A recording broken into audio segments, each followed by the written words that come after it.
Olá, boa tarde no nome de Jesus. Uma mensagem hoje um pouco pesada. Eu vi agora mesmo um título de uma mensagem de um pastor que eu tenho ouvido e ele disse assim: pare de fingir de ser santo. Sim, pare de fingir de ser santo. Isso serviu como uma batida de direita, um upper no meu rosto, porque ao mesmo tempo que eu vi isso, um pastor dizendo pare de fingir de ser santo, referindo-se a ele mesmo, na mesma hora me veio ao coração Paulo dizendo: maldito homem que sou, quem vai me livrar deste poder, desse corpo maldito, desse poder da carne? Baseado nisso, parar de fingir de ser santo, e maldito homem que sou, que faço aquilo que não quero, e sei que aquilo que eu estou fazendo não é o correto, mostram duas coisas. Mostram que nós, quando aceitamos Jesus na nossa vida, nós somos santificados pela sua morte, que nos limpou de todos os nossos pecados. Mas, ao mesmo tempo, Jesus nos convida, nos chama a sermos santos. Mas o que acontece? Hoje, nos ensinam nas nossas igrejas, nos ensinam os nossos pastores, os nossos líderes, os padres da Igreja Católica, que ser santo é não usar uma roupa, ser santo é não fazer uma coisa, não ir em algum lugar.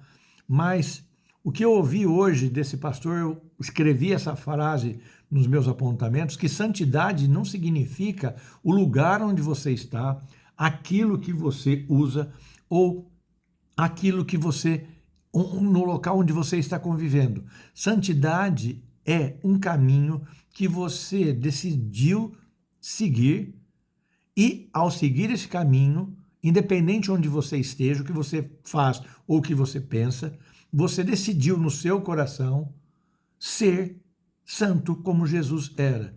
Você decidiu não se contaminar. Só que o que acontece? Nós que somos chamados a ser santos e que fomos santificados, nós também erramos. Paulo diz assim que a relatividade em relação ao pecado foi a arma que Satanás colocou na minha vida e na tua para fazer com que nós pecássemos. Sabe como?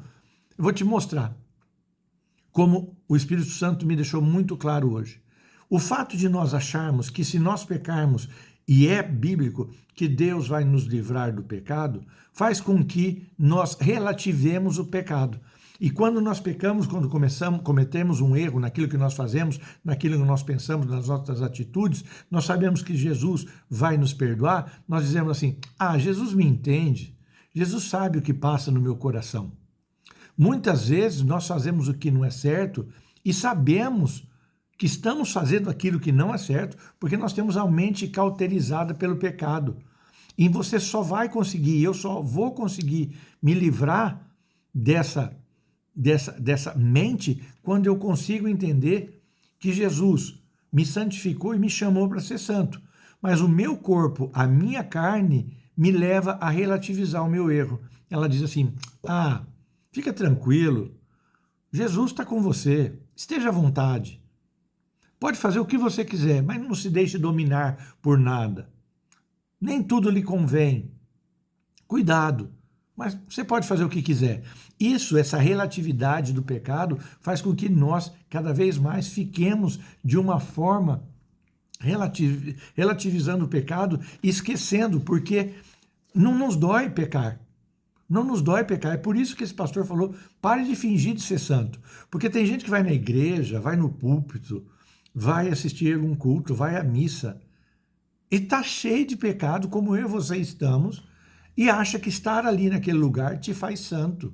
Ou usar uma roupa mais bonita, ou não falar certas coisas em público, mas em casa aquela loucura. O que acontece? Isso é uma relativação do pecado, porque Paulo diz: maldito homem que sou, porque eu estou fazendo o que eu não devo fazer e não me está doendo. Continuo fazendo, maldito homem que sou. Quem vai me conseguir me livrar dessa carne? Porque, como diz a Bíblia, a carne está vencendo por essa relativação do pecado. Ou seja, O meu espírito tem prazer de estar com Deus, mas a minha carne é que está me governando. A minha carne é que está me levando a tomar atitudes. E nessa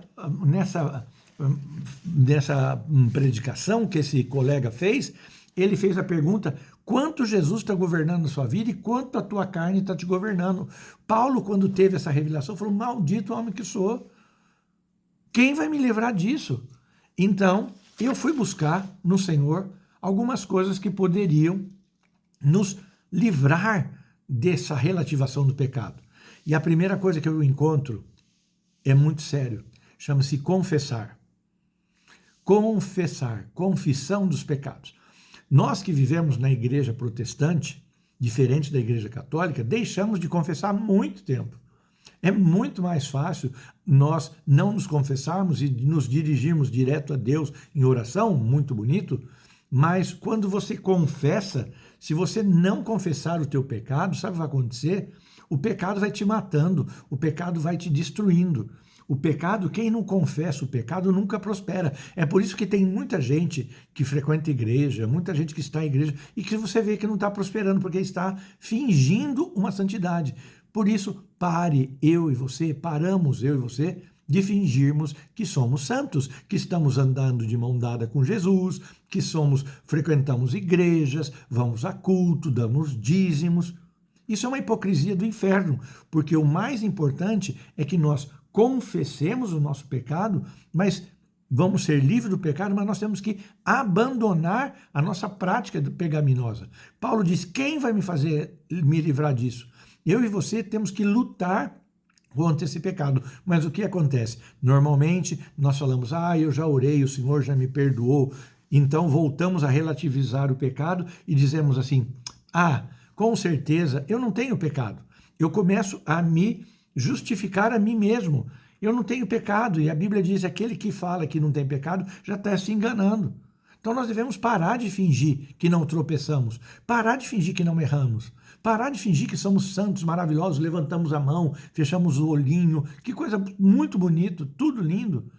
Mas o mais importante é nós pararmos realmente de não só chorarmos nas reuniões, não só chorarmos quando alguém nos vê, não só chorarmos porque não estamos usando isso ou aquilo, sacrificar-nos, porque o Senhor não quer sacrifício, Ele quer que nós paremos de viver uma vida na carne, porque o salário do pecado é a morte. E se você e eu vivermos na carne e deixarmos com que o pecado se relativize na nossa vida, como diz Paulo, que ele, com certeza, ele devia ter algum pecado oculto e que ele fala: maldito homem que sou. E eu também falo e com certeza você também tem. Mas o que falta é nós termos a vergonha de confessarmos. Então, se nós confessarmos os nossos pecados e nós abandonarmos, confessar e abandonar, o que vai acontecer? Nós vamos ser perdoados e nós vamos ser libertos desse pecado. O mais importante é eu e você termos a noção de que se estamos fingindo ser santos, nós temos que clamar ao Senhor e limpar no interior. Deixar de ser hipócritas, como disse Jesus. Somos como túmulos pintados por fora, bonitos, mas por dentro só vasos e ossos secos. Muita gente não prospera, volto a dizer, quem confessa o pecado e abandona vai prosperar. Quem não confessa o pecado não vai prosperar, porque não vai abandonar o pecado. Então, o confessar, chamar o pecado pelo nome é muito importante. Nisso a Igreja Católica dá de 100-0 na Igreja Protestante, porque a Igreja Protestante criou esse hábito, se confessarmos o pecado uns aos outros, a oração dos justos tem muito valor. Com quem que você confessou o teu pecado?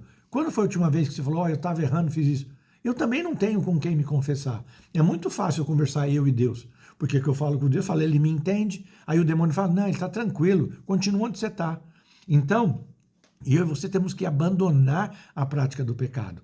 Parar de fingir de ser santo. E como eu paro para abandonar? Você tem que crucificar a sua carne, o seu pensamento em Jesus. E termos medo de perder a salvação, termos medo de perder a relação com Jesus. Porque se o pecado, o salário do pecado é morte, e se eu morro perante Cristo, além de perder a salvação, eu perco essa relação maravilhosa de conviver com o Espírito Santo que habita em mim. E outra coisa que a Bíblia fala, que abandonar o pecado é circuncidar o coração. Porque o que acontece? Deus sabe tudo sobre o meu coração e o teu. Por isso, pare de fingir de ser santo. Porque Deus conhece o que está no meu coração, conhece o que está no seu. Não é porque você está fazendo um curso de teologia, não é porque você está indo nos cultos de estudo bíblico que você está sendo santo. Não seja hipócrita. O importante é o que está no seu coração. Se você não circuncidar o seu coração, ou seja, tirar aquela carne suja que está fazendo com que você continue a pecar, mas que você não tenha coragem, como eu não tenho, mas ao mesmo tempo me dá uma vontade de gritar: maldito homem que sou, quem vai me livrar desse corpo maldito que me faz pecar ainda? Eu tenho que pedir para o Espírito Santo para que ele me lave, lave-me por completo. Espírito Santo, me lave por completo. Não me deixe fingir de ser santo, porque o Senhor me santificou e me chamou a ser santo. Eu quero ser santo, mas não estou conseguindo. Então eu vou confessar o meu pecado. Estou fazendo isso, isso e aquilo de errado.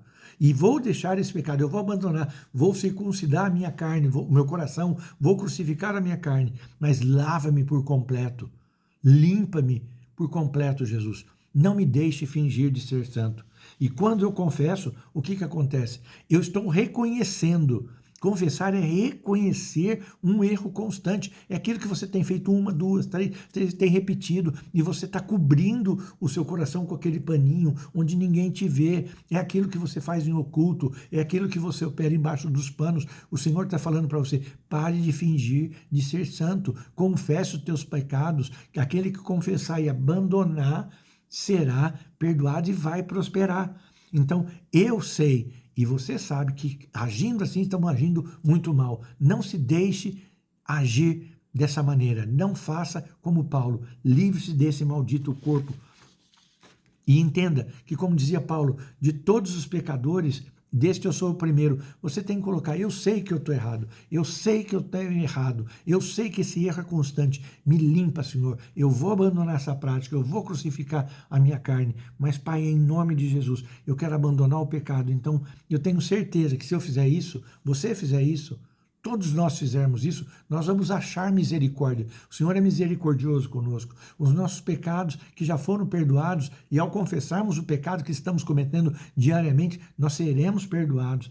Nós vamos ter o pecado retirado da nossa vida de novo, e nós vamos ser libertos, porque o Espírito do Senhor está sobre Jesus, vai nos libertar de todos os pecados e vai nos deixar livres das cadeias, porque Ele é justo e fiel. Então, Ele é justo com a sua palavra, Ele é fiel para conosco, e Ele vai fazer com que eu e você, cada vez mais, sejamos limpos por inteiro pelo poder dEle. Confessar. Se não confessarmos, o pecado vai continuar matando o teu ministério, a minha vida, não vai nos deixar prosperar em todas as áreas. O pecado nos mata. Tenhamos medo de perder, de morrermos, tanto a morte física quanto a morte espiritual, porque Deus tem um caminho preparado, porque fomos chamados para ser santos, fomos chamados para seguir um caminho junto com Jesus, e vamos esmurrar o nosso corpo, abandonando o pecado, mas pedindo: Deus, limpa-me e me purifique no teu nome. E se achar alguém para confessar o pecado, o faça. Os católicos têm um padre, nós não temos. Às vezes você conta para o pastor conta para a mulher dele conta para o outro, aí todo mundo na igreja está sabendo. Mas se você pede para o Senhor, fala: Senhor, coloque no meu caminho alguém que possa me ouvir e orar pelo meu pecado, porque a oração do justo tem poder, mas eu não quero abrir a minha boca para qualquer pessoa. Enquanto isso, como diz a palavra, se nós levantarmos a mão e pedirmos socorro, Ele vai nos socorrer e vai nos perdoar. Mas tem que ser uma confissão justa. Se encontrarmos alguém, amém. Mas se não encontrarmos, confessemos de verdade, abandonemos e pidamos para Ele que nos limpe e nos faça mais branco como a neve. Deus te abençoe no nome de Jesus. Não esqueça, por pior que seja, por pior que esteja, vamos confessar os nossos pecados e abandoná-los, porque só assim venceremos esse maldito corpo do pecado que habita em nós, mas não vai habitar mais no nome de Jesus. Deus te abençoe, seja feliz no nome dele, por ele e para ele. Deus te abençoe.